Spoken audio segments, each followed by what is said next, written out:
കഴിഞ്ഞ 7 ദിവസങ്ങളായി സ്വന്തം ഭവനത്തിൽ നിന്ന് മാറി മാതാപിതാക്കളിൽ നിന്ന് വേർപെട്ടുകൊണ്ട് ഒരാഴ്ച കാലമായി കലൂരിൽ ചെറിയ ചെറിയ കൊതുകടിയുമൊക്കെ കൊണ്ട് വീട്ടിലെ മെത്തയിൽ കിടന്നിരുന്ന സ്ഥാനത്ത് ബെഞ്ച് കൂട്ടിയിട്ട് ചെറിയ മെത്തയിൽ കിടന്നുകൊണ്ട് ഒന്നിച്ച് ആഹാരം കഴിച്ചുകൊണ്ട് ഒന്നിച്ച് സംഘസ്ഥാനിൽ പങ്കെടുത്തുകൊണ്ട് ഒന്നിച്ച് വ്യായാമങ്ങൾ അഭ്യസിച്ചുകൊണ്ട് ഒന്നിച്ച് കീർത്തനങ്ങൾ ആലപിച്ചുകൊണ്ട് ഒന്നിച്ച് ഭജന പാടിക്കൊണ്ട് ഒന്നിച്ച് വ്യായാമം ചെയ്തുകൊണ്ട് കഴിഞ്ഞ 7 ദിനങ്ങൾ നിങ്ങളുടെ ജീവിതത്തിലെ 2 കാലഘട്ടങ്ങളായി ഈ 7 ദിവസങ്ങളെ മാറ്റാൻ സാധിക്കുമ്പോഴാണ് ഈ വർഗ് പൂർണ്ണമാകുന്നത്.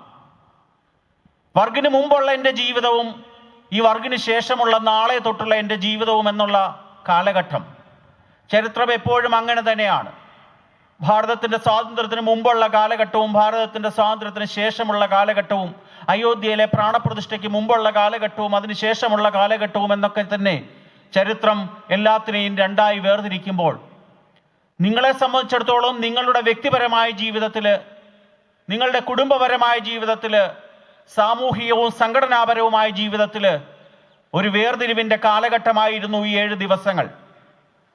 സംഖ്യാത്മകമായിട്ട് വളരെ മെച്ചപ്പെട്ട ഒരു വർഗമായിരുന്നു ഈ ദുർഗാവാഹിനി വർഗ് എങ്കിലും അതിനെ ഗുണാത്മകമാക്കി മാറ്റുക എന്നുള്ളതാണ് നിങ്ങളിൽ നിക്ഷിപ്തമായിട്ടുള്ള ഏറ്റവും വലിയ കർത്തവ്യം.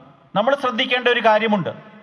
ഈ ഭാരതം, വിശ്വഗുരുസ്ഥാനം അലങ്കരിച്ചിരുന്ന ഭാരതം, ലോകത്തിന്റെ നെറുകയിൽ സ്വർണ്ണഗർഭയായി വിരചിച്ചിരുന്ന ഭാരതം, എല്ലാം തികഞ്ഞ അഖണ്ഡ ഭാരതം, എല്ലാ കാലത്തും ഭാരതത്തിനെ വെട്ടിമുറിച്ച ചില ശക്തികളുണ്ട്. ആ ശക്തികൾക്ക് ഒറ്റ ഉദ്ദേശം മാത്രമേ ഉണ്ടായിരുന്നുള്ളൂ. അവരുടെ മതം സ്ഥാപിക്കാൻ വേണ്ടിയുള്ള ഭൂപ്രദേശങ്ങൾ സൃഷ്ടിക്കുക എന്നതായിരുന്നു എല്ലാ കാലത്തും തുടങ്ങിയ ആ പോരാട്ടം, അവരുടെ ജിഹാദ്. അത് ഇന്നലെ ഈ കാശ്മീരിൽ നമ്മൾ കണ്ടു. എല്ലാം തികഞ്ഞൊരു ഭാരതം. 1378 ഇറാൻ എന്ന് പറയുന്ന പ്രദേശവും അക്കാലത്ത് ഭാരതത്തിന്റെ ഭാഗമായിരുന്നു. ഇന്നത്തെ പേർഷ്യ എന്ന് പറയുന്ന ഇറാൻ. 1378 മതത്തിന്റെ അടിസ്ഥാനത്തിൽ ഈ ഭാരതാംബയുടെ മാറിൽ നിന്നും അതിനെ അടർത്തി മാറ്റിക്കൊണ്ട് പേർഷ്യ, ഇറാൻ എന്ന് പറയുന്ന ഇസ്ലാമിക രാഷ്ട്രം സൃഷ്ടിക്കപ്പെട്ടു. 1761 ആയപ്പോഴേക്കും ഈ ഭാരതാംബയെ വെട്ടിമുറിച്ചുകൊണ്ട് ഗാന്ധാരം എന്ന് പറയുന്ന ആ പ്രദേശം മാറ്റി അഫ്ഗാനിസ്ഥാൻ എന്ന് പറയുന്ന ലോകത്തിലെ ഏറ്റവും വലിയ തീവ്രവാദ രാഷ്ട്രമായി ഇന്ന് മാറിയിരിക്കുന്ന ആ പ്രദേശം രൂപം കൊണ്ടു. 1947 ആയപ്പോഴേക്കും അക്കാലത്തെ ഭരണാധികാരികളുടെ തെറ്റായ നയം മൂലം ഈ ഭാരതാംബയെ വീണ്ടും 2ആയി വെട്ടിമുറിച്ചുകൊണ്ട് പാകിസ്ഥാനും ഭാരതവും രൂപം കൊണ്ടു. അതിനുശേഷം 1971 ആയപ്പോഴേക്കും ഈ ഭാരതാംബയുടെ നേരത്തെ ഉണ്ടായിരുന്ന ഭാഗമായിരുന്ന കിഴക്കൻ ബംഗാൾ, പശ്ചിമ ബംഗാൾ ബംഗ്ലാദേശ് എന്നറിയപ്പെടുന്ന രാഷ്ട്രവും രൂപീകരിക്കപ്പെട്ടു. ഇതൊക്കെ നമ്മൾ ശ്രദ്ധിക്കേണ്ടതുണ്ട്. ഈ ഭാരതാംബയുടെ ഭാഗമായിരുന്ന ഈ രാഷ്ട്രങ്ങളൊക്കെ ഇന്ന് ലോകത്തിലെ ഏറ്റവും വലിയ ഇസ്ലാമിക രാഷ്ട്രങ്ങളായി മാറിക്കഴിഞ്ഞിരിക്കുകയാണ്. ഇനിയും അവർക്ക് ലക്ഷ്യങ്ങളുണ്ട്. 1980കളിൽ തുടങ്ങി 1990കളുടെ പകുതി വരെ കാശ്മീർ എന്ന് പറയുന്ന ഈ ഭാരതത്തിന്റെ നെറുകയിലുള്ള വടക്കുള്ള ഹിമാലയ പ്രദേശമായിട്ടുള്ള ഈ കാശ്മീരിനെയും വെട്ടിമുറിച്ചുകൊണ്ട് ഒരു ഇസ്ലാമിക രാഷ്ട്രമാക്കാനുള്ള തീവ്ര ശ്രമം നടന്നിട്ടുണ്ട്.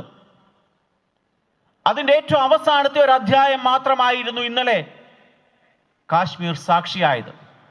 നമ്മളുടെ പ്രിയപ്പെട്ട ഒരു മലയാളി സഹോദരൻ സ്വയം സേവകനായിട്ടുള്ള ശാഖയിൽ പങ്കെടുത്തിട്ടുള്ള ജീവിതത്തിൽ എപ്പോഴും സ്വയം സേവകത്വം നിറഞ്ഞു നിന്നിരുന്ന ആ രാമചന്ദ്രൻ ചേട്ടന്റെ അദ്ദേഹത്തിനെയും അദ്ദേഹത്തിന്റെ ഭാര്യയുടെയും മകളുടെയും 2 ഇരട്ട കൊച്ചുമക്കളുടെയും മുമ്പിൽ വെച്ച് നെഞ്ചിൽ കൂടി ആ തോക്ക് ചൂണ്ടി കൊല്ലുമ്പോൾ അവർക്കൊരൊറ്റ വിചാരം മാത്രമേ ഉണ്ടായിരുന്നുള്ളൂ, അതാണ് ജിഹാദ്.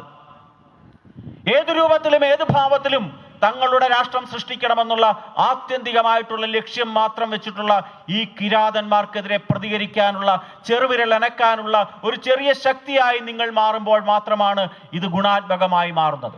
നമുക്കറിയാം, ഭാരതം എല്ലാ കാലത്തും സ്ത്രീകൾക്ക് അർഹമായ പ്രാധാന്യം നൽകിയിട്ടുള്ളതാണ്. നമ്മളെ വിമർശിക്കുന്നവരുണ്ട്.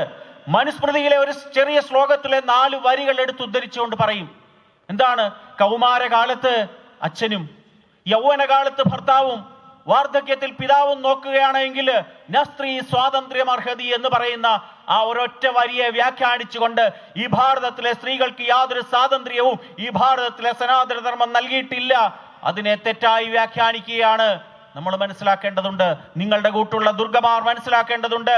ഒരു കാലത്തും അത് തെറ്റായ വ്യാഖ്യാനമല്ല, അതിനെ വരികൾക്കിടയിൽ കൂടി വായിച്ചുകൊണ്ട് ഈ സനാതന ധർമ്മത്തിനെ അപകടപ്പെടുത്താൻ അതിന്റെ ആ മുഖ്യധാരയിൽ എന്താണോ ഉദ്ദേശിച്ചത് അതിനെ മായ്ച്ചു കളയാനുള്ള ആസൂത്രിതമായ ശ്രമത്തിന്റെ ഒരു വ്യാഖ്യാനം മാത്രമാണ് നസ്രീ സ്വാതന്ത്ര്യം അർഹതി എന്ന് പറയുന്ന ആ വരികൾ കൊണ്ട് മാത്രം ഇവിടുത്തെ ചില ബുദ്ധിജീവികളും ചില ഇടതുപക്ഷ ചിന്തകരും ഒക്കെ തന്നെ അതിനെ ചിത്രീകരിച്ചിട്ടുള്ളത്. എന്താണ് നസ്രീ സ്വാതന്ത്ര്യം അർഹതി?